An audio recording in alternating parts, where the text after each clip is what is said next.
안녕하세요. 정생한사 라이프 레시피 정나래입니다. 잠이 진짜 보약인데 자는 동안에 염증도 복구하고 상처도 치유하고 또 피로도 회복하고요. 그런데 이렇게 중요한 잠을 방해하는 것으로 소변이 문제가 되는 경우가 많다는 것이죠. 그래서 밤에 소변을 2회 이상 자주 보는 분들이 있다면 나이가 들어서 그렇겠지 하고 방치하지 마시고요. 적극적으로 관리해서 건강을 지키는 것이 중요합니다. 오늘 그 방법을 알려드리려고 해요. 나이가 들수록 밤에 소변을 자주 보는 분들이 많아지는데요. 남성과 여성이 이유가 다릅니다. 남자분들은 주로 전립선 비대증으로 야간유가 생기는 경우가 많고, 여성분들은 임신 그리고 출산 과정을 통해서 방광과 골반 저근이 약해지는데, 나이가 들면 이런 근육들이 더 약화되기 때문에 방광에 소변을 잘 저장하지 못해서 화장실을 자주 가게 됩니다. 전립선 비대증과 과민성 방광이 원인이라면 이에 대한 치료를 해야만 야간유가 해결될 수가 있고요. 생활 속에서는 어떻게 관리하면 좋은지 위의 영상에서도 제가 알려드렸으니까 참조하셔서 치료에 도움이 되셨으면 합니다. 자, 그런데 이런 비뇨 생식기 질환 때문이 아니라 전혀 뜻밖의 원인으로 야간유가 생기는 분들이 있어서 주목하시기를 바랍니다. 첫 번째는 고혈당입니다.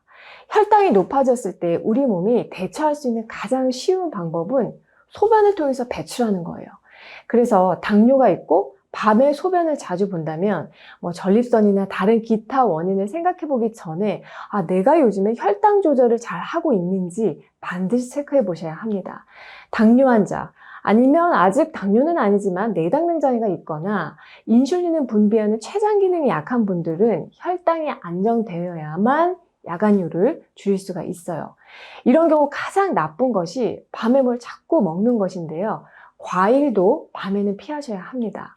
모든 과일이 다 그런 것은 아니지만 과일은 되게 수분도 풍부하고요. 또 혈당 지수가 높은 경우가 많기 때문에 밤에 소변을 자주 본다면 피하셔야 해요.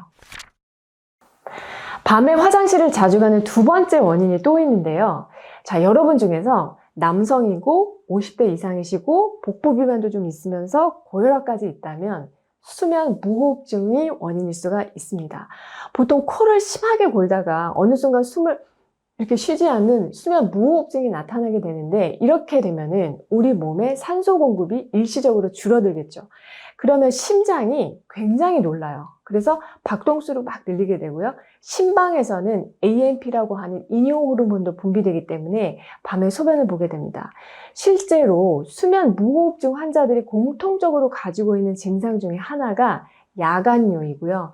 소변량도 많을 수가 있어요. 때문에 내가 혹시 수면 무호흡증하고 의심되는 분들이 있다면 수면센터에서 정확한 검사를 받아보시고 필요하다면 밤에 자는 동안 호흡이 고를 수 있도록 교정이 필요합니다. 밤에 화장실 자주 가는 세 번째 원인, 자율신경 수조증이 있습니다. 자, 방광 근육의 수축, 이완, 운동을 조절하는 것이 자율신경인데요. 교감신경은 방광을 이완시키고 부교감신경은 방광 근육을 수축해서 소변을 배출하는 작용을 해요. 그런데 스트레스를 많이 받게 되면 낮에는 교감신경이 극도로 항진되어 있다가 밤에는 반작용으로 부교감신경이 항진하면서 방광을 지속적으로 수축시킬 수가 있어요. 방광이 수축해서 이 용적이 작아지니까 조금만 소변이 차도 유의를 느끼는 거죠. 그래서 이런 분들은 소변 보고 싶어서 깨더라도 막상 소변량이 많지가 않고요.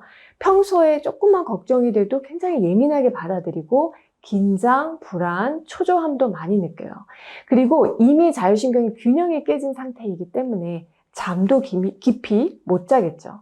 그래서 어느 순간에는 내가 정말 소변이 마려워서 잠을 깨는 것인지, 잠이 깊이 들지 못했는데 잠깐 깬 김에 방광도 뭔가 묵직한 것 같고 그러니까 안심이 안 돼서 화장실에 가는 것인지 그 경계가 명확하지 않은 경우가 많습니다.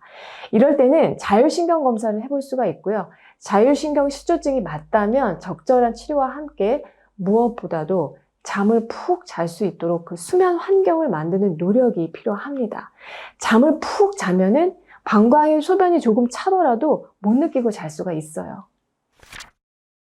밤에 화장실 자주 가는 뜻밖의 원인이 또 있는데요. 평소에 잘 붓는 분들, 특히 다리가 잘 부어서 밤이 되면 발목이 퉁퉁 붓거나 신발이 꽉 끼는 분들은 부종이 야간유의 원인이 될 수가 있습니다. 자, 서서 생활을 하다가 눕게 되면은 이 다리의 정체에 있던 혈액과 림프액이 누우니까 심장 쪽으로 이동을 하면서 다시 순환이 시작돼요. 저류되어 있던 수분이 밤새 처리되면서 화장실을 자꾸 가고 싶은 생각이 드는 거죠. 직업상 하루 종일 서 있거나 하루 종일 앉아 있는 분들, 정맥순환이 잘 안 되는 분들은 이런 이유로 야간유에 시달릴 수가 있어요. 자, 체질적으로 열체질이 있고 또 냉한 체질이 있는 것처럼 습한 체질이 있고 건조한 체질이 있다고 제가 영상에서 소개해드린 적이 있죠. 부종이 쉽게 생기는 체질이 습한 체질이고요. 위 영상 한번 참조해 보시면 그 중에서도 냉하면서 습한 한습한 체질에서 하지 부종이 가장 잘 생기고 이로 인한 야간유도 많습니다. 하지 부종을 예방하기 위해서는 중요한 게 짜게 먹지 않도록 하는 것이 가장 중요해요. 그리고 자기 2시간 전에 다리를 벽에 올리고 한 5분 정도만 있으면 수분 저류가 없어지면서 붓기가 빠지는 데도 도움이 됩니다. 그리고 나서 자기 직전에 소변을 보시고 비우고 자면은 야간유의 횟수가 줄어들게 됩니다. 오늘 내용을 정리하면 밤에 소변을 자주 보는 원인으로 전립선이나 방광간 등 그런 비뇨 생식기계 질환 외에 뭐 있었죠? 고혈당, 수면무호흡증, 자율신경실조증, 그리고 다리 부종을 말씀드렸어요. 전체적인 순환을 위해서라도 이 종아리의 순환이 무척 중요한데 비싼 안마 의자 필요 없이 너무나도 효과적으로 이 막힌 곳을 뚫는 방법이 있습니다. 이에 대해서는 따로 제가 또 영상으로 소개해 드리도록 하겠습니다.